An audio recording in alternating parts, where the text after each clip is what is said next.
fadlan ha ilaabin inaad subscribe saarto si aad u hesho wararka ugu dambeeya ciyaaraha. Ha ilaabin inaad gambaleel ku furato si aad u noqoto qofka ugu horeeyo hela muuqaaladeena cusub.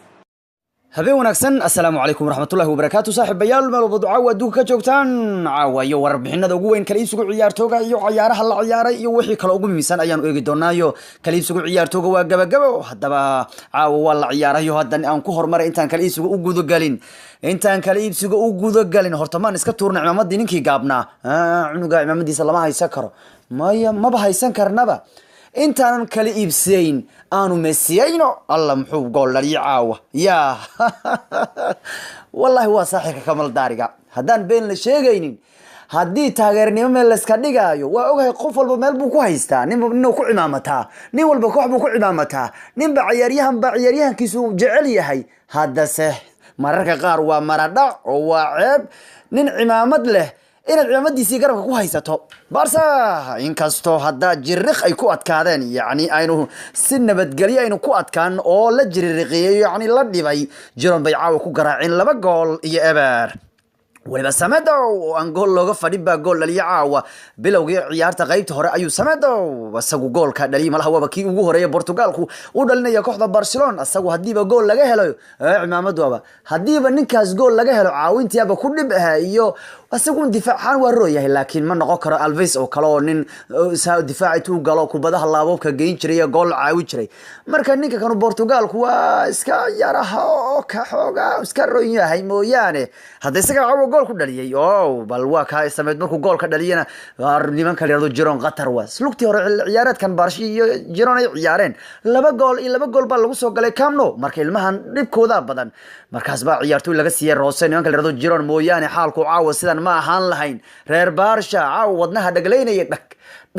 dhag buula caawa xaalku ma xumaaya caawa xaalka ma fiicnaan ilmuhu Rose qaateen mooyaane ilmahaas warkay soo wadaan ugu dambayna Messi ayaa u qubayay ilmaha markii kubad fiican uu Suarez meel fiican ka dhixbixiyay ayaa Alba waxa uu meel fiican ka arkay Messi iyo goolku is agtaaganba markaasuu Alba Messi lagu dilaa Alba ma ogtaa asaga Messi uu qaba Alba odayga inuu shaafiyo jecel yahay Alba waxa garoonka u jooga odaygaas inuu la shaqeeyo umba Messi kubadda Alba siiyo Messi baa intuu gool hayuu difaaciyay daba ordayay Messi markuu u soo ordo kubaddu qaadanayay difaaciyaha soo wada ordayay markaasuu gool hayuu hoosta ka soo galay Messi hal marba faraha fiidooda check looga siiya gool hayuu markaasuu goolay kor fiiriyay difaaci Jiron baa isku day inuu ka daba tago goolku lugtu kor u taaga xataa waa gaari waayay absolutely goal dadku qahar malaha haday meesha joogi lahaayeen waa waalan lahaayeenba inuu goolasha ceenkaayo kale gool hayu marka la kor taagan yahay aan liswaaleyn Messi waa goolashiisi goolashu ceenkaan oo kale marka gool hayu la kor tago faraha fiidood hal mar inta loo dhawaado kubadda jag lagu siinayo leeyahay gool hayu waa ka hadda rabta qawo waa ka saar difaaci Jiron waa ka dawbiyo lugtu waa la gaari waayay nooca waxa la yiraahdaa goolashu ceenka haddaad aragto gool Messi baa la yiraahdaa goolashu markuu ciyaaryahan gool hayaha agtiisa u dhow yahay la kor tago jag laga kor siinayo gool Messi baa la dhahaa odagu baa dhali kara Messi gaw baa dhali karaya argaabka arninkan gaaban wax kala aha argaabuba ninka dadku qaar wallahi waa wareeri lahaayeen waxay dhimashuud baad gantaa haye inta maad u qaadataa wareer leedan isdaalinays mooyaane gaabkan ilaahay geedka u jilcay leeliska leeyahay geedka ka war wala la kortagay gool hayu leeysma dhiban boo faraha fiidooda jaglu ku siiyaba waa dhaliyo labada gool bay ku adkaatay isagoo mid kale xataa kutayo asagu wali ma ahna waa wareersan yahay caawa 2 gool oo Qatar baa soo martay iska qasaariyay Suarez xataa markii ugu dambeeyay odagu dadku dhan dhaafay baa inta la siiyay Luis Suarez ku cimaamada goolka kanu inkastoo Suarez ka qasaariya goolku ka Barca caawa sida bay ku badiyeen durba sidoo ay u noqdeen oo 5 dhibcood bay kaga hogaaminayaan Atletico Madrid ciyaaraha La Liga Messi goolku caawa dhaliy wuxuu ka dhignaa goolkiisii 19aad ee La Liga xilli ciyaareedkan odagu mar kale uu socdaa inuu ku guuleysto goolinta La Liga iyo waliba goolinta Europe oo dhan asagu labadiisan u dambeeyay goolinta La Liga asli qaaday goolinta Europe oo dhan 5 jeer buu haystaa kabta dahabta Europe oo dhan sanadkii 6aad buu socdaa Messi waa ninka ugu badan taariikhda ee kabta daldasha odagu markaana meel buu socdaayo caawa marka wuxuu dhaliyay goolkii 19aad ee La Liga iyo waliba goolkiisii 400aad 402 ee La Liga marka ninka gaaban caawa qolihiisa waa cimaamateen oo Barca looga hamaanka goynaynahay ninkaas gaaban Messi alla muxuu gool ah goolashu ceenka dad aragto waa gool Messi odayga baa yeeli kara mid ah ninka gaaban Jordi Alba isagu qudhiisu waa qatar waa ninka labaad xilli ciyaareedkan La Liga ka ciyaara ee tartamada dhan caawiya gool badan ninka ugu caawinta badan La Liga ka ciyaara waa Messi oo 13 gool caawiya ka war Alba Gabo lugaabkana qatar waa asagana xilli ciyaareedkan Alba asaguna wuxuu caawiyay 10 gool ayuu caawiyay tartamada dhan marka waxa laga hadlayaa ciyaaryahan horyaalka Spain ka ciyaaray caawin badan sameeyay tartamada dhan Messi baa ugu badan 83 sameeyay ninka Alba yiraahdo isna 10 buu sameeyay kabta odago Messi uga shara waa ka war wiilka kan Alba qatar waa bir hore Alba isku haysan jireen haddana waa albaynayaan baarsha ilaahay baa nasiib ugu yeela kuwa kan ay helaan nin difaac ka ciyaaray gool badan u caawiya marka waa kan Alba waa ninka labaad ugu caawinta badan xilli ciyaareedkan weeyaan kadib Messi ciyaartooyga La Liga ka ciyaara odagu la yiraahdo Messina ugu yaraan hal gool buu dhalinayay 14 ciyaarood ee la soo dhaafay La Liga ka war odagu leeyo Messi gool buu ku lahaanay ama caawin hadda ama caawin ha sameeyo ama gool ha dhaliyo waa un gool buu ku lahaanay ama waa dhalinay ama waa caawinayo marka Messi ugu yaraan hal gool buu ku lahaanay 14 ciyaarood xiriirka ahaa 14 ciyaar isku xigoo La Liga la soo dhaafay odagu gool buu dhalinay ama waa caawinay 15 gool buu dhaliyay sidna waa caawiyo marka ninka kan waa waxa weeyaan asagu Barcelona asaa kala haya ninkan markay kan waayaan waxay ku dhici doonaan la yaabana anigu nimankan waliba odaygu 13 ciyaarood la soo dhaafay ee uu Barsho u ciyaaray mar laba uu dhaliyay mar waa caawiyay mar waa dhaliyay waa caawiyay mar waa caawiyay mar laba uu dhaliyay waa caawiyay mar ma dhalin mana caawinba hadda 3 buu mar dhaliyay laba uu caawiyay mar waa dhaliyay mar waa dhaliyay mar waa dhaliyay mar waa dhaliyay laba uu ku soo caawiyay haddana habeenka hal uu dhaliyay haddana hal habeen kale uu caawiyay haddana caawa gool buu dhaliyo marka waa ninka kan uu qatare inta ku dhaafno cabal caawa iyo wararka ugu waaweyn kala iibsigu ciyaartooyga ayaan eegi doonaa Arsenal waxay u badan tahay inay waay doonto ciyaartooyga Socrates Bastobilios muddo hal bilood oo 4 toddobaad ayuu garoonka ku maqnaan doonaayo Arsenal waxay warar ku sheegayaan in difaac suuq ay ka raasan doonaan iyadoo xataa ninkii Koscielny ahaa isagu la leeyahay 2 bilood ayuu garoonka ka maqnaan doonaa ninkii Lukaku ayaa daanka ka jibiyo Lukaku ku kor fariista dhib ahaa ninkaas u malayso subka ay xoog weyn laba ninkii daanka ka jibiyo toddobaadkan haddana Socrates isagu hal isbuuc bil buu garoonka ka maqnaanaya baa leeyahay markaas waxay ku qasbantahay difaac raadsato Atletico Madrid waxa tijaabada caafimaad maanta u maray ciyaartooyga Alvaro Morata oo Chelsea muddo u ciyaarayo ninkan ayaa Premier League ku wareerayo bal wuxuu doonayaa Spain in waqtigiisa ku soo celiyo Alvaro Morata ayaa isagoo yara u ciyaari jiray kooxdan Atletico Madrid laakiin isagoo 18 jir buu ka tagay meesha tanu haddaba ciyaartooyga ayaa markuu tijaabada caafimaad maray aad u soo dhaweeyay ku biirida kooxda Madrid ka dhisan ay colaadaan kooxdiisa Real waxaanu yiri aad baan ugu faraxsanahay arinkan waliba maalmo ayaan sugayay inay midan dhacdo aan tijaabada tanu caafimaad maro Morata hadda waa ciyaartooy Atletico Madrid tijaabadii caafimaad sidan ayuu ku maray ninka kan 26 jirka ah ayaa tababarkiisa ugu horeeyay bilaabi doona oo kooxdu la bilaabi doona kolba wuxuu si xoojin doonaa Atletico Madrid La Liga ay Barcelona kula dagaalayaan oo halkaas buu ku xoojin doonaa sidoo kalena kooxdiisa Juventus ayuu kaga hor imaan doonaa ciyaaraha Champions League maadaama Atletico iyaguna lagu beegay marka Morata waa ciyaartooy ka tirsan Atletico Madrid oo maanta tijaabadu sida ugu gudbay isla arrimaha Atletico ciyaartooygu lagu magacaabay Gelson Martinez ayaa isaguna ku biiray kooxda kubadda cagta Monaco oo amaah lagu siiyay inta kale xilli ciyaareedka kanu waa ninkan flopkii ugu horeeyay uu soo gato ninka Renato Simeone waa uu ku guuldareysay kooxdan uu la qabsado marka kan ninka Gelson Martinez baa isaguna Atletico ka tagayo ku biiray Monaco Andre Herrera ayaa isaguna sheegay inaanu ka walwalsanayn in Manchester ay heshiis ka saxiixi doonto haddaanu ka saxiixayn wuxuu yiri haddii aan u qalmo inaan heshiis cusub saxiixo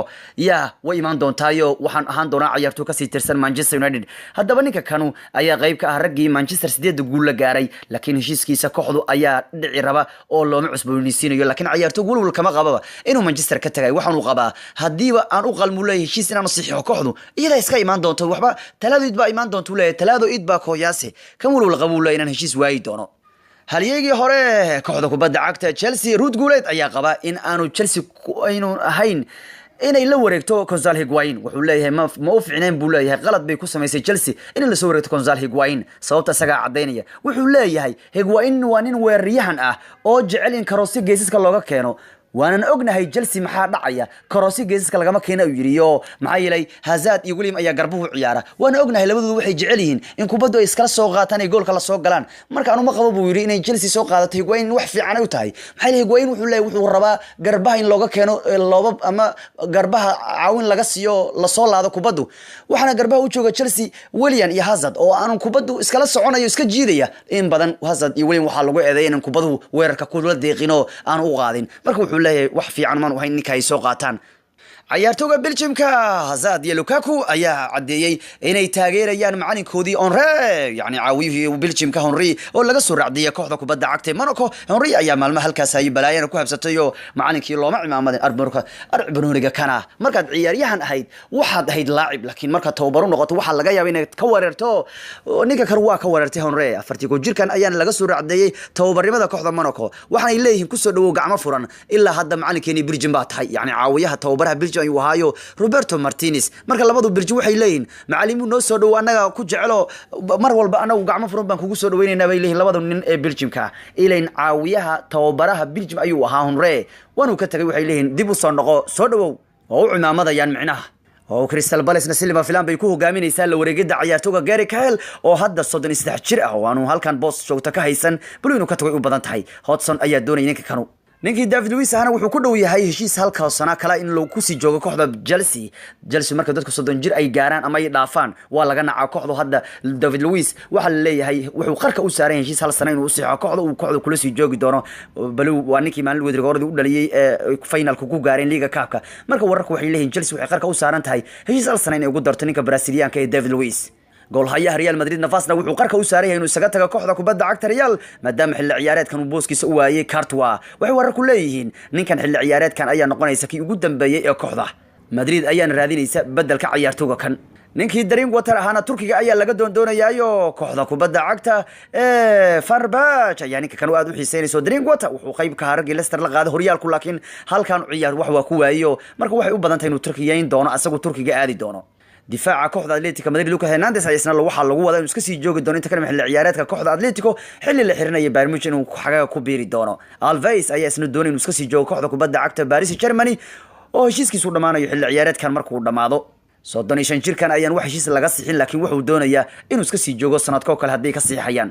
Mbappe wuxuu qayb ka noqday ciyaartooyga lacagaha badan u aruurinaya ciyaartooyga la laayay Emiliano Sala maadaama raadintii Sala ay booliisku joojiyeen waxay ciyaartooyga kubadda cagta isugu baaqayaan lacag ay aruurinayaan si booliisku ay u joojin raadinta ciyaartooyga diyaaradiisu u saarnaa la waayay Emiliano Sala hadii Mbappe ayaa dhiibay waxa leeyahay maanta 30,000 oo euro si loo sii wada raadinta tan iyadoo wuxuu qayb ka noqonayaa Rabiot iyo Dimitri Payet iyo Rakalo Francisco ka ciyaara Gomez iyo Gundogan iyo Koscielny oo ka ciyaaray Greece rag badan baa lacag isugu daraya si Sala loo wado baaritaankiisi lagu soo helay marka ninka Sala ayaa la leeyahay 30,000 ayuu bixiyay euro ninka la yiraahdo Mbappe Real Madrid Hazard wali kama inuu harin waxa la leeyahay Rodan doonistay ku doonayeen Erikson way iska dhaafeen gabi ahaanba waxay hadda 86 milyan ku doonayaan ciyaartooyga Hazard oo xagaga dambe ay gacanta ku dhigayaan Blue ayaa ninkan heshiiskiisu uu kula jiraan wuxuu dhacayaa 2020ka laakiin Real ayaa doonaysa xagaga dambe ninka ku qaadato 86 milyan marka Real way iska dhaaftay Erikson hadda Hazard bay u soo wada jeesatay oo xoogooda isugu geynayaan Manchesterna waxay doonatay ciyaartooyga PSV aadka u qatarta badan ee garabku ka ciyaara Steven Brandweight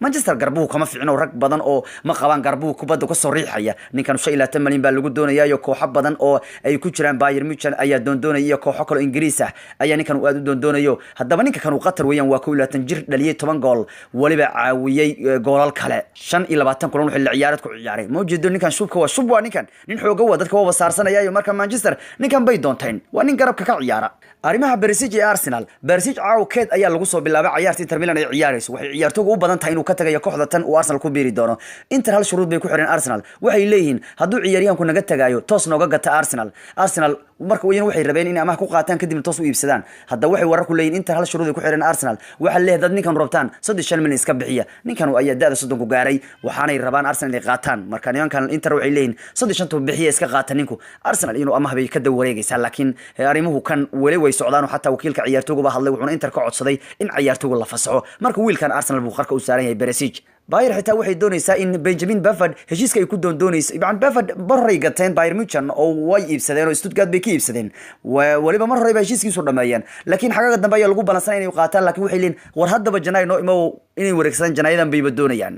Neymar ayaa ka caawiyay leeyahay Barcelona qaadato ciyaartooyga Frank de Jong Neymar oo ognahay inuu PSG ka tirsan yahay ciyaaryahanku PSG baa doonaysay ciyaaryahanka ayaa waxa la sheegay inuu mataqaana de Jong wuxuu la hadlay baa ninka la yiraahdo Neymar wuxuuna wax ka weydiiyay in PSG sida xaalkeedu tahay waxaana wararku ay leeyihiin as ay soo qorayso maanta Spain ka soo baxda waxay leeyihiin Neymar ayaa ahaa ninkii ku qalqaaliyay inuu ninkan Barca ku biiro ciyaartooyga de Jong ayaa ka codsaday Neymar oo weydiiyay xaalka PSG ariya Neymar oo ka waran xaalka PSG say wayaan wuxuu yiri ma rabtaa inaad meel tagto anigu baa shalay qabow buu leeyahay Barca ka soo tagay wariya baxay Barca aad PSG ma ahne marka Neymar ayaa waxay wararku leeyihiin isaga ayaa De Jong ku dhiirigeliyay inuu Barca ku biiro ka waran kooxdiisa PSG buu u diiday wuxuu yiri Barca aad marka arimaha asbaa qorayso caawo Spain ka dhisan waa wargeysida ka soo baxay Spain arimaha Neymar ee ku aadan inuu ciyaaro kulanka Manchesterna aad baa looga shaki qabaa ninka 60 jirku dhaawac bay u soo gaaray PSG waa ka cabsanaysa in dhaawaciisu cadayso laakiin waxay wararku leeyihiin ninkan fursad uma haysto inuu ciyaari doono kulanka soo aadan ee Manchester ee Champions League la ciyaarayaan kuwa kan ee PSG marka Neymar ugu yaraan waa seegaya ciyaarta Champions League labada kan kooxood ciyaarayaan 12 Febraayo Old Trafford ka dhacaya caawa ciyaari waa naga inta nabadgelyo